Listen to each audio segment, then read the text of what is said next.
आज जो वस्तुएं खरीदी जाती हैं उनका भी बड़ा विशेष महत्व होता है। कहा जाता है कि धनवंतरी धनतेरस के दिन जो वस्तुएं खरीदी जाएं उनका घर लाकर पूजन किया जाए तो उसमें लगातार वृद्धि होती रहती है।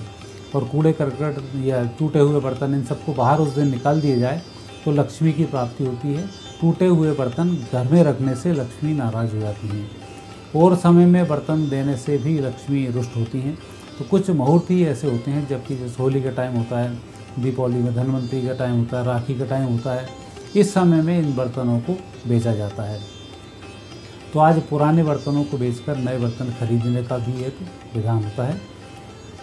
आज के दिन विशेष रूप से सर्वोत्तम माना जाता है घर के बर्तनों को लाना।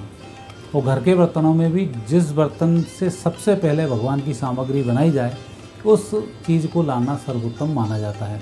तो घर के जो बर्तन हैं वो आज बदले जाते हैं। पुराने बर्तन टूटे फूटे होते हैं, उनको दिया जाता है और नए बर्तन घर में लाकर इनकी पूजन की जाती है। दूसरा, मेटल धातुएं खरीदने का इसमें विशेष प्रचलन होता है। तांबा, पीतल, सोना इस प्रकार की धातुओं के बर्तन भी पहले खरीदे जाते थे, कांसा, लेकिन आजकल तो स्टील इसमें चल रहा है। तो विशेष ध्यान रखें कि स्टील एक अलग मेटल है और लोहा एक अलग मेटल है। तो मैग्नेट यदि चिपकता है तो वो लोहे का मेटल होता है। तो बाकी स्टील की वस्तुओं को आप इसमें खरीद सकते हैं। चांदी की वस्तुएं विशेष रूप से भगवान के लिए खरीदी जाएं, या चांदी का लोग सिक्का खरीदते हैं जिसको रख लेते हैं और लगातार उसमें जोड़ते जाते हैं। स्वर्ण की वस्तुएं गहने के रूप में पहनी जाती हैं, तो वो वस्तुएं भी इसमें खरीदते हैं और उनकी पूजन भी सायंकाल करते हैं। और जो गृहणियाँ हैं, जो वस्तुएं उनके लिए खरीदी जा रही हैं, उनकी आज रात्रि में पूजा होती है। और कई लोग दीपावली के दिन उस श्रृंगार को करके लक्ष्मी जी की आराधना करते हैं और कई लोग दीपावली के पूजन में भी उन वस्तुओं को फिर रखते हैं, लक्ष्मी जी को चढ़ाते हैं और उसके बाद अन्नकूट के दिन उन सब वस्तुओं को पहनकर श्रृंगार को धारण किया जाता है। तो इस प्रकार से इसमें सोने का भी विधान होता है। चांदी खरीदना इसलिए ज़रूरी है कि चांदी ही चांदी, आपने कहावत भी सुनी होगी। तो चांदी विशेष रूप से बिछड़ियाँ खरीदते हैं लोग, करगनी खरीदते हैं या कोई अंगूठी खरीदता है।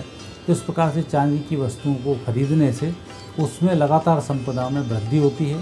और चांदी की वस्तुएं घर में आने से कई प्रकार के दोष वैसे भी नष्ट हो जाते हैं। इसलिए आपने देखा होगा सुहागन महिलाएं कई बार हल्दी कुमकुम करती हैं, कोई भी आयोजन करती हैं, तो चांदी की वस्तुएं चाहे बिछड़ी ही रहें छोटी सी, वो भेंट अवश्य करती हैं।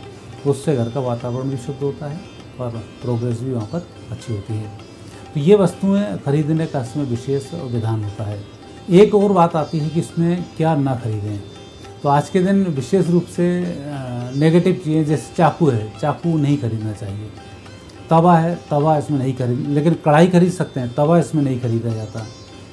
बर्तन, लोहे के बर्तन आज के दिन नहीं खरीदना चाहिए। साथ ही चमड़े के जूते, वैसे जूते चल जाते हैं पर चमड़े के जूते आज नहीं खरीदना चाहिए। और बाकी वस्तुओं को, जो नकली, जैसे लोग नकली बाल लगवा लेते हैं, नकली दांत लगा लेते हैं, उन नकली वस्तुओं को भी आज के दिन नहीं खरीदना चाहिए। तो बाकी वस्तुएं इसमें खरीदी जा सकती हैं।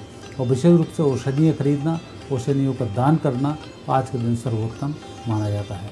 अब एक बात इसमें यह भी आती है कि दीप दान कैसे करें। 4 बत्ती का यहाँ पर दीपक लगाया जाता है।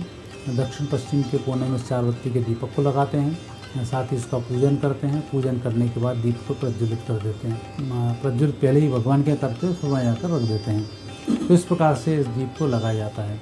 तो बाकी पूजन करने के बाद 4 दीपक घर के बाहर आसपास के घरों में रख दिया जाता है। हालांकि आजकल तो आसपास घरों में रखो तो चिढ़ जाते हैं लोग बाग, तो आप निर्जन स्थान पर भी उसको रख सकते हैं। वैसे 4 बत्ती का दीपक, ये दीपक कोई भी व्यक्ति आपके घर में लगाने आ रहा है, आपको उसका स्वागत करना चाहिए, ना कि उससे चिढ़ना चाहिए। ये एक लेन देन की प्रक्रिया है जो लक्ष्मी दीपक के माध्यम से हर घर में एक दूसरे के यहाँ से घूमती है। वहाँ से यहाँ आती, यहाँ से वो आती, वहाँ से वह जाती, इस तरीके से उसका भ्रमण हो जाता है। तो इन दीपदानों को व्यक्ति को नहीं रोकना चाहिए। इसमें नेगेटिव कोई टोटका यहाँ पर नहीं होता है।